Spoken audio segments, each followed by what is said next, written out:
बिस्मिल्लाहिर्रहमानिर्रहीम। अस्सलाम वालेकुम। Welcome back to my YouTube channel. जैसा कि पिछले लेक्चर्स में हम लोगों ने ट्रांसपोर्टेशन प्रॉब्लम का मेथड नंबर 1 और 2 कर लिया था।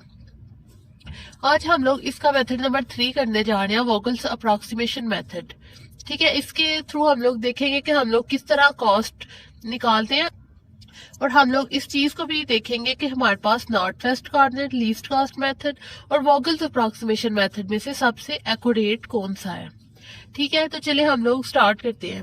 सबसे पहले हम लोगों ने वोगल्स अप्रोक्सीमेशन मेथड में क्या करना होता है कि हम लोगों ने कॉलम वाइज और रो वाइज पेनल्टीज निकालनी होती हैं। ठीक है, तो सबसे पहले हम लोग W1 की पेनल्टी निकालते हैं। पेनल्टी कैसे निकालते हैं, हम लोग जिस कॉलम या जिस रो की हम लोगों ने पेनल्टी निकालनी होती है, उस रो या कॉलम में हम लोग सबसे छोटा एलिमेंट देखते हैं, सबसे छोटा एलिमेंट और उससे बड़ा एलिमेंट देखते हैं और उन दोनों का जो डिफरेंस है उसको हम लोग लिखते हैं।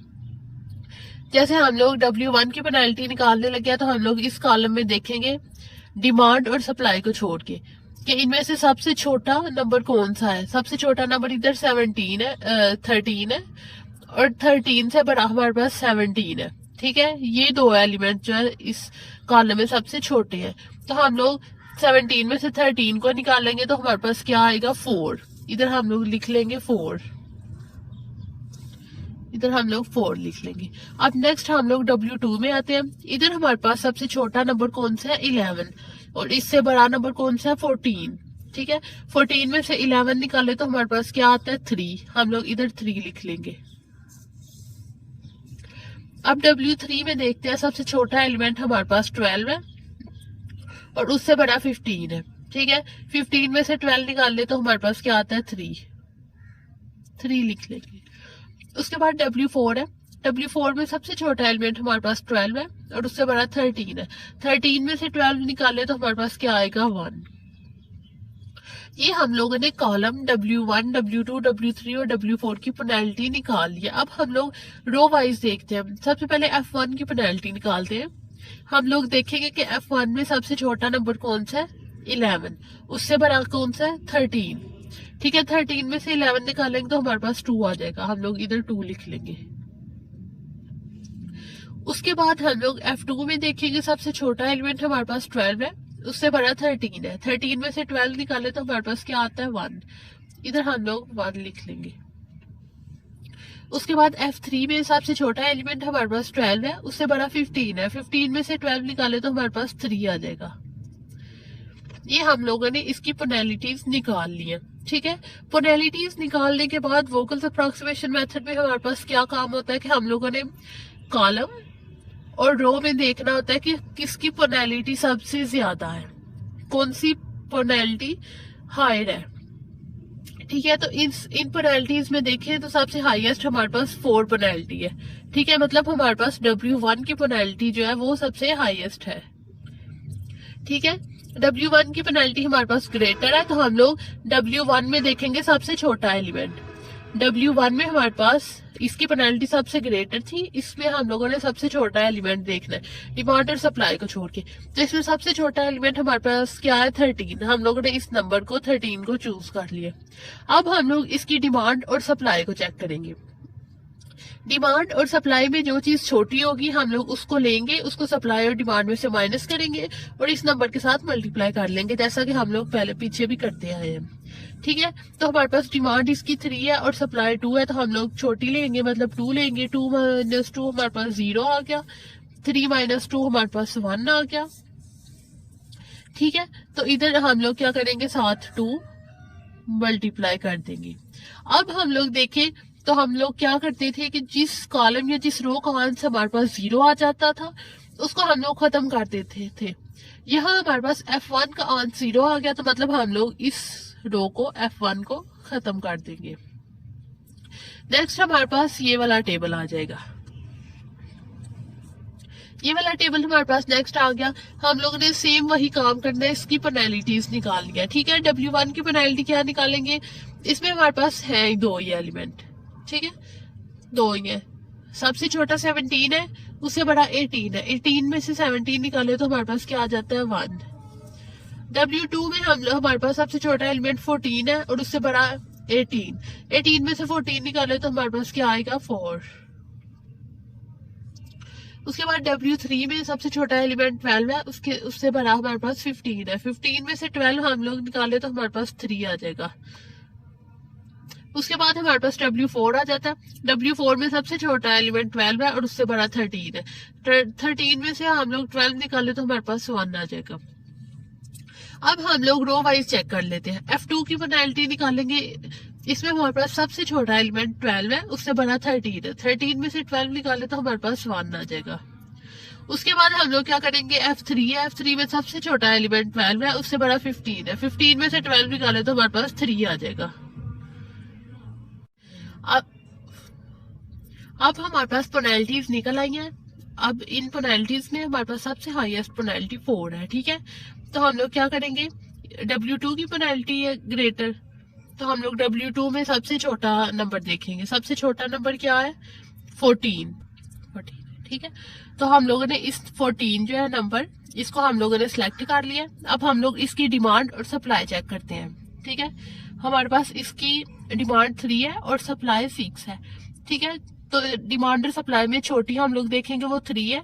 3 में से 3 माइनस कर देंगे, 6 में से 3 माइनस कर देंगे, हमारे पास 3 बच जाएगा। और इधर 14 के साथ हम लोग 3 मल्टीप्लाई कर देंगे। अब हम लोग देखें तो हमारे पास W2 का आंसर 0 आ गया, सो हमारे पास W2 कॉलम खत्म हो जाएगा। अब नेक्स्ट टेबल हमारे पास ये वाला बने हैं। अब ये वाला अब नेक्स्ट वाला टेबल हमारे पास ये बना है। ठीक है, इसकी भी हम लोग पेनाल्टीज निकालेंगे। ठीक है, सबसे W1 में सबसे छोटा नंबर कौन सा, 17, उससे बड़ा 18। 18 में से 17 निकाले तो हमारे पास 1 आएगा। W3 में हमारे पास सबसे छोटा एलिमेंट 12 है, उससे बड़ा 15। 15 में से 12 निकाले तो हमारे पास 3 आएगा। W4 है, उसमें सबसे छोटा एलिमेंट 12 है और उससे बड़ा 13। 13 में से 12 निकाले तो हमारे पास 1 बचता है। अब F2 की पेनाल्टी निकालते हैं। सबसे छोटा इसमें नंबर कौन सा है, 12, उससे बड़ा 13। 13 में से 12 निकाले तो हमारे पास 1 आता है। F3 है, उसमें हमारे पास सबसे छोटा नंबर 12 है, उससे बड़ा 15 है। 15 में से 12 निकाले तो हमारे पास 3 आ जाता है। ठीक है, तो अब हम लोग देखते हैं कि हमारे पास जो इधर पेनाल्टीज है वो हमारे पास रिपीट कर रही है। ठीक है, इधर भी 3 है, इधर भी 3 है। ग्रेटर हमारे पास ग्रेटर 3 है, तो 3 इधर भी है और इधर भी। हम लोग इसमें से कोई सा भी ले सकते हैं, लेकिन आप लोगों ने हमेशा कोशिश करनी है कि ये कॉलम वाइज लें। ठीक है, हम लोग इस 3 को लेते हैं, W3 की पेनाल्टी। ठीक है, इसमें सबसे छोटा एलिमेंट देखते हैं तो वो हमारे पास 12 है। W3 की पेनाल्टी को हम लोगों ने सिलेक्ट किया, 3 हमारे पास। ठीक है, अब हम लोगों ने इसमें से सबसे छोटा नंबर देखना, वो हमारे पास 12 है। ठीक है, इसको हम लोगों ने चूज कर लिया 12 को। अब हम लोगों ने इसकी डिमांड और सप्लाई चेक करनी है। ठीक है, डिमांड इसकी 4 है, सप्लाई 3 है। ठीक है, छोटी हम लोग लेनी होती है 3। इसको सप्लाई और डिमांड में से दोनों में से माइनस किया और इसके साथ उस जो नंबर हम लोगों ने सिलेक्ट किया था ये जो हम लोगों ने नंबर सिलेक्ट किया था, इसके साथ इसको मल्टीप्लाई कर दिया।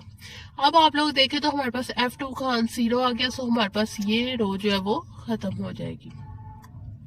नेक्स्ट टेबल हमारे पास ये बन जाएगा। ठीक है, अब हमारे पास पेनाल्टी क्या निकलेंगी। ठीक है, तो अब हम लोग पेनाल्टीज इसकी फाइंड करेंगे, तो ये हमारे पास एक ही एलिमेंट है, डिमांड और सप्लाई को छोड़ के एक ही नंबर है, तो हम लोग इसकी पेनाल्टी हमारे पास यही आ जाएगी। इसकी पेनाल्टी हमारे पास 18 आएगी, इसकी 15 आएगी और इसकी 12 आ जाएगी। अब रो वाइज चेक करेंगे तो इसमें हमारे पास सबसे छोटा नंबर 12 है, उससे बड़ा 15 है। 15 में से 12 निकाले तो हमारे पास 3 बचता है।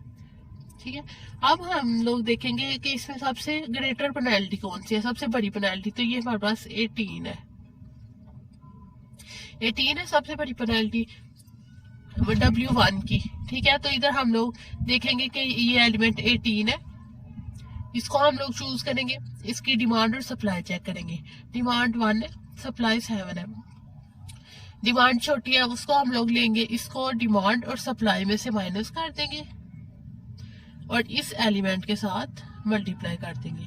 अब आप लोग देखें तो हमारे पास W1 का आंसर 0 आ गया, सो हमारे पास ये कॉलम खत्म हो जाएगा। नेक्स्ट टेबल न्यू टेबल हमारे पास ये वाला होगा। इसमें हम लोग अगेन वही काम करेंगे, पेनल्टीज फाइंड करेंगे। पेनल्टी इसकी 15 है, इसकी 12 है। ठीक है। इसकी पेनल्टी डिमांड और सप्लाई की पेनल्टी चेक करने की हमें जरूरत नहीं है। ठीक है, तो F3 की अब हम लोग पेनल्टी निकालेंगे। इसमें सबसे छोटा नंबर हमारे पास 12 है, उससे बड़ा 15 है। 15 में से 12 निकाले तो हमारे पास 3 आता है।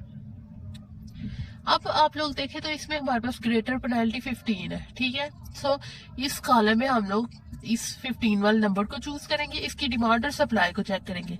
इसकी डिमांड 1 है हमारे पास और सप्लाई 6 है।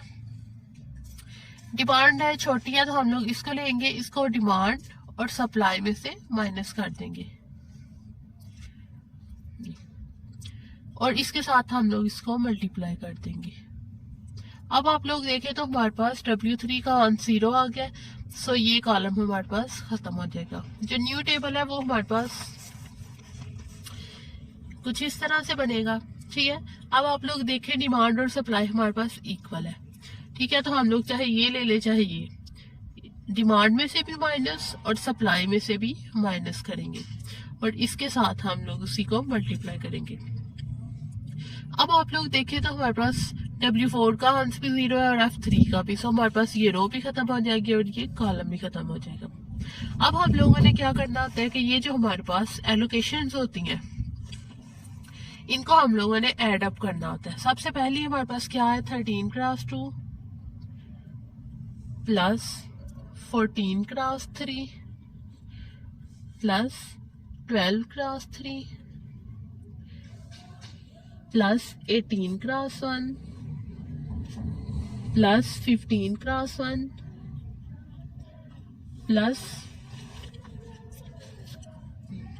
Plus 12 cross 5। ठीक है, तो हम लोग जब इसको एड अप करेंगे तो हमारे पास आंसर आएगा 197। ये हमारे पास इसका आंसर होगा। अब जैसा कि हमारे पास हमने एक ही क्वेश्चन को लिया था, उसको हम लोगों ने सबसे पहले नॉर्थ वेस्ट कॉर्नर मेथड से सॉल्व किया, उसके बाद लीस्ट कास्ट मेथड से, और अब हम लोगों ने वोगल्स अप्रॉक्सीमेशन मेथड से सॉल्व किया। ठीक है, नॉर्थ वेस्ट कॉर्नर मेथड में हमारे पास इसका आंसर आया था 199। लीस्ट कास्ट मेथड में भी हमारे पास इसका आंसर आया था 199, जबकि वोगल्स अप्रॉक्सीमेशन मेथड में हमारे पास इसका आंसर आया है 197। मतलब ये हमारे पास मिनिमम जो कॉस्ट है ना वो 97 आई है। ठीक है, तो हमारे पास तो अगर देखा जाए तो हमारे पास नॉर्थ वेस्ट कॉर्नर और लीस्ट कास्ट मेथड के मुकाबले में वोगल्स अप्रॉक्सीमेशन मेथड जो है वो ज्यादा अप्रोप्रिएट है। ठीक है, हमारे पास ज्यादा बेस्ट है क्योंकि इसमें ट्रांसपोर्टेशन प्रॉब्लम में हमारे पास वो वाला मेथड ज्यादा एक्यूरेट होगा जो हमारी कॉस्ट को मिनिमाइज करता है। मतलब जब हमारी कॉस्ट मिनिमाइज होगी, खर्चा कम होगा, तो हमारे पास प्रॉफिट ज्यादा होगा। तो इस वजह से जो हमारे पास एक्यूरेट और एप्रोप्रिएट मेथड है वो हमारे पास वोगल्स अप्रॉक्सीमेशन मेथड है। ठीक है, इसको ज्यादा बेस्ट समझा जाता है। ठीक है, तो उम्मीद है आप लोगों को आज के लेक्चर की समझ आ गई होगी। आज का लेक्चर हमारा इधर ही एंड होता है। मिलते हैं इंशाल्लाह नेक्स्ट वीडियो में। दुआ में याद रखिएगा। अल्लाह हाफिज।